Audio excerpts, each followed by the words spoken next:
No vídeo de hoje nós iremos ver o dia em que o Cleveland Jr. resolveu fazer um voto de castidade, e por causa disso chegou a ser zoado pelo seu pai. Após o Cleveland ter assistido um jogo de beisebol, e no mesmo visto sua enteada junto de seu namorado fazendo algumas coisas, Cleveland resolveu ter uma conversa com a dona, e a questionou sobre o que pensava disso. No entanto, quando descobriu que ela não via problemas em relações adolescentes, ele mesmo teve que resolver a situação, e acabou levando a sua enteada em uma igreja. O episódio começa em um estádio de beisebol, aonde Cleveland e seus filhos estavam assistindo. E ele também comentava sobre aquele beisebol amador, pois não tinha nada melhor do que ver pessoas que nem conhecia, e que também jogavam muito mal. Momentos depois, descobrimos que o Cleveland teve que ir no banheiro, e precisou segurar o seu filho para fazer suas necessidades, visto que ele não queria sentar em um assento molhado. Ao mesmo tempo, o narrador anunciava que estava na hora da câmera do beijo. E após vemos alguns deles, e outros que nem imaginávamos serem casais. Também vemos a enteada do Cleveland junto de seu namorado, mas ele aparentemente não reconhecia quem eram aqueles. E quando chegou a descobrir, foi até o casal e o levou para fora do estádio. De volta em casa, enquanto Dona lia sua revista, Cleveland chegava no quarto totalmente ofegante, e ao revelar o que viu no jogo de beisebol, Dona não aparentava estar preocupada, pois não foi nada mais do que um beijo. E também já havia conversado com ela sobre relacionamento seguro, caso sua filha resolvesse fazer o mesmo. Mas ele não acreditava nesse relacionamento seguro, pois foi por causa do mesmo que Roberta estava ali. Mais tarde, Cleveland resolveu sair com sua enteada para comer uma sobremesa. E falou com ela sobre o quão preciosa era a ingenuidade de uma jovem, chegando ali pedir para que não perdesse a mesma.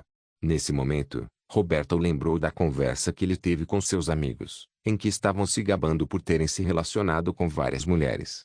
E com isso revela que não estava fazendo nada demais com seu namorado, e acaba ficando furiosa por ter se metido em sua vida. Já de noite, Cleveland não desistiu de convencer a sua enteada, ao tê-la pedido para lhe passar o azeite extra virgem, pois o mesmo era muito melhor do que o normal. Mas infelizmente passou dos limites com as palavras. O que resultou com a Roberta saindo da mesa, e Dona perdendo a paciência com ele. No entanto, Cleveland ainda não estava de acordo com a conversa que teve com sua filha, pois uma mulher precisaria de um homem para lhe dizer o que fazer com o corpo. Ao mesmo tempo, Cleveland Jr. questionava o porquê era tão importante a Roberta não ter relações íntimas. E para responder a sua pergunta, Cleveland lhe fez um outro questionamento. Se preferiria um refrigerante totalmente novo, ou um que já tivesse tido 7 órgãos genitais masculinos nele. E após ele responder a primeira opção, Cleveland repete exatamente o que ele falou para a dona. Mais tarde, seu amigo comentava que por séculos a igreja cristã criticou os relacionamentos íntimos. E naquele fim de semana, o pastor faria um sermão para a abstinência de adolescentes. Sendo assim, resolveu convidar o Cleveland para levar a sua enteada. Em uma manhã de domingo, Cleveland e sua família chegavam na igreja. E nesse momento Halo percebia algo de estranho nas pessoas, pois elas aparentavam estarem vestidas para um funeral feliz.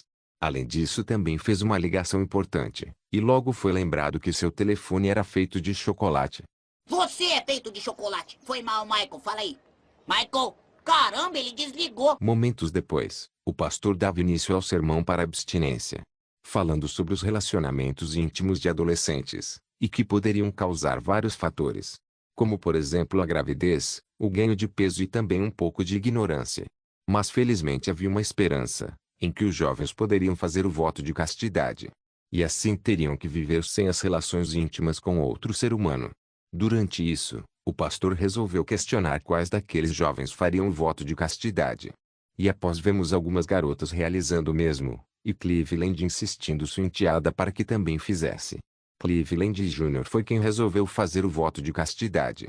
O que não apenas surpreendeu o seu pai, mas também todos que estavam ali. Este lugar tem sempre alguma coisa. No caminho para casa, enquanto Cleveland Jr. aparentava estar bastante feliz, seu pai não compartilhava do mesmo sentimento, e resolveu não apoiar o seu filho. Ao mesmo tempo também era lembrado do que havia dito, pois falou que um adolescente precisaria guardar sua ingenuidade.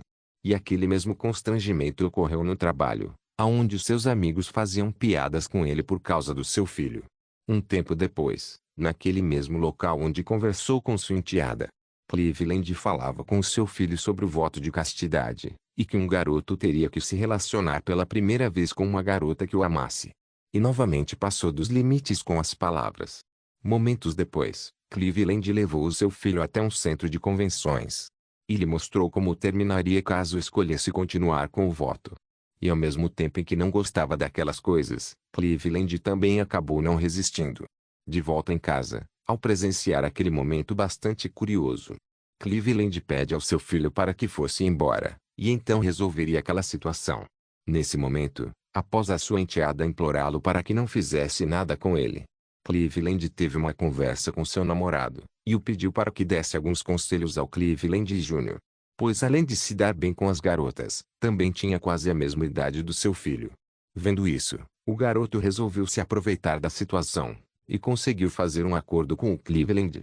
No outro dia, ele já começava seus ensinamentos para ser popular, e aconselhou o Cleveland Jr. para conversar com aquelas garotas. No entanto, ele chegou a falar algumas coisas bastante questionáveis, e tentou as convencer para que fizessem o voto de castidade. Eu posso ser virgem, mas eu te arrebento se fizer isso comigo de novo. Mais tarde, enquanto fazia um churrasco com seus amigos, Cleveland novamente era zoado por causa do seu filho, e se sentindo bastante desconfortável. Cleveland teve a brilhante ideia de também zoar o seu filho, o que infelizmente resultou com ele ficando bastante triste. E enquanto ainda chorava por causa disso, Cleveland Jr. revela que gostaria de se relacionar com uma garota, para que assim o seu pai lhe amasse. Seu amigo comenta sobre um local que poderia resolver o problema, e com isso eles logo partiram em direção ao mesmo. Nesse momento, Donna percebeu a ausência do Cleveland Jr. E após ele descobrir o que poderia ter acontecido, Cleveland e seu amigo foram até o local de uma forma diferente. Durante isso, os dois acabam descobrindo que seus filhos estavam ali, e também mais uma péssima notícia. No entanto, Cleveland infelizmente conseguiu chegar a tempo antes de qualquer coisa. E revela para seu filho que não sentia mais vergonha dele. Além disso, não queria que seu primeiro relacionamento fosse com uma daquelas mulheres. E para lhe provar, resolveu aceitar o convite para a comemoração da igreja. Já de noite, Cleveland e seu filho chegavam no local. E além de compartilharem a comida de uma forma diferenciada, também realizaram alguns passos de dança. O que momentos depois, aparentemente acabou impressionando algumas garotas. E com isso Cleveland Jr. chegou a ter o seu primeiro beijo. Eu vi uma moça com duas coisas ontem. Eu gostei de você. E apresentou a garota para seu pai. E no final, não apenas descobrimos com quantos anos o Cleveland teve a sua primeira relação, mas também aquele mesmo garoto acabou se casando com uma mulher num tanto quanto questionável.